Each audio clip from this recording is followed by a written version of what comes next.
Assalamualaikum warahmatullahi wabarakatuh. Hello wonderful student. How are you today? I hope everyone very well.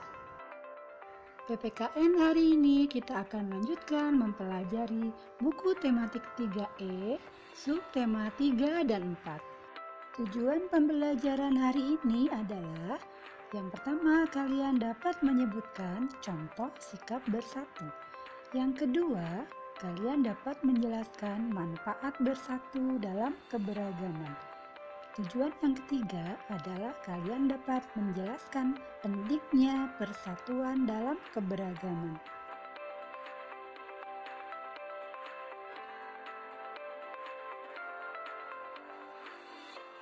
Contoh-contoh sikap bersatu yang pertama adalah bekerja sama tanpa membeda-bedakan. Kita harus selalu bekerja sama dengan teman, dengan orang lain, meskipun kita berbeda agama, suku bangsa, budaya, kebiasaan, dan adat istiadat. Kerjasama berkaitan erat dengan persatuan. Kerjasama mempererat persatuan. Kerjasama dapat terlaksana dengan baik jika kita bersatu. Kerjasama dapat dilakukan di rumah, di sekolah, dan di lingkungan masyarakat. Contoh kerjasama yang dilakukan di sekolah adalah saat kalian mengerjakan tugas kelompok. Dalam kerja kelompok ada pembagian tugas. Tugas setiap anak dapat berbeda-beda. Setiap anak harus melakukan tugasnya dengan baik agar tugas kelompok dapat selesai dengan baik dan tepat waktu. Apakah manfaat kerjasama? Kerjasama memiliki manfaat. 1. Kegiatan akan terasa menyenangkan karena seluruh anggotanya kompak dan saling membantu. 2. Pekerjaan yang berat akan terasa lebih ringan. 3. Pekerjaan akan cepat selesai. 4. Setiap masalah diselesaikan bersama.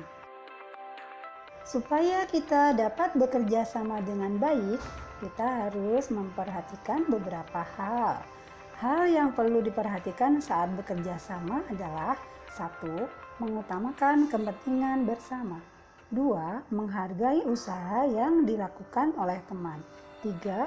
Bekerja sama dalam hal-hal yang baik. 4. Melaksanakan tugasnya secara bertanggung jawab. Contoh sikap bersatu yang kedua adalah gotong royong. Gotong royong bisa diartikan juga kerjasama.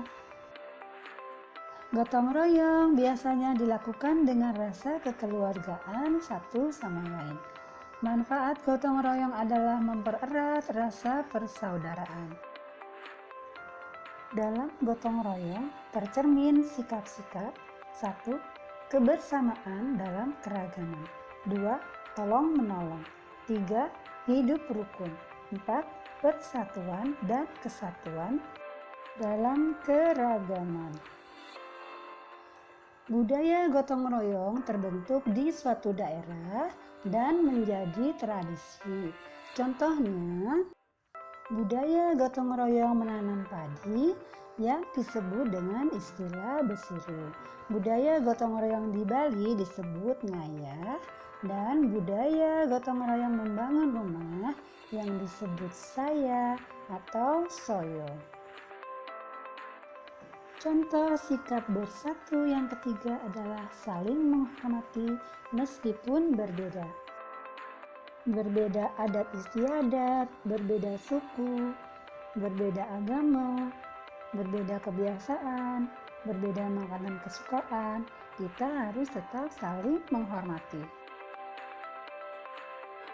Contoh sikap bersatu yang keempat adalah saling membantu orang yang terkena musibah.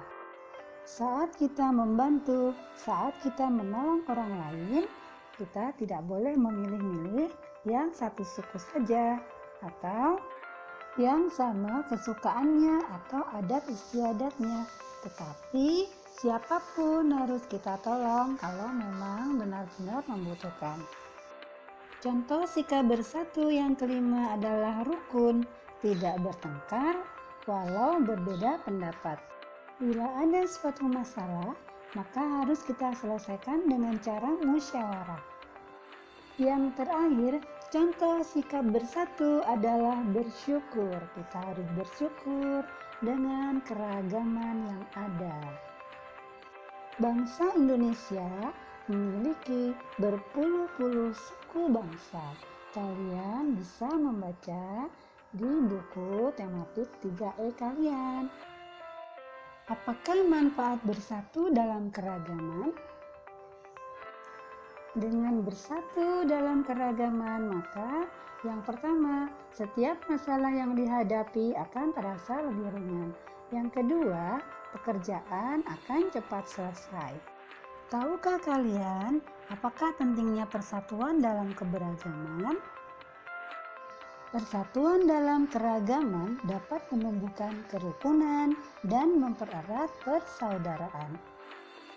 Sikap bersatu penting diterapkan dalam kehidupan sehari-hari. Sikap bersatu menciptakan kerukunan dan menghindari terjadinya perselisihan. Selesai sudah pembelajaran kita hari ini. Thank you so much. Thank you for time. Thank you for attention. Wassalamualaikum warahmatullahi wabarakatuh.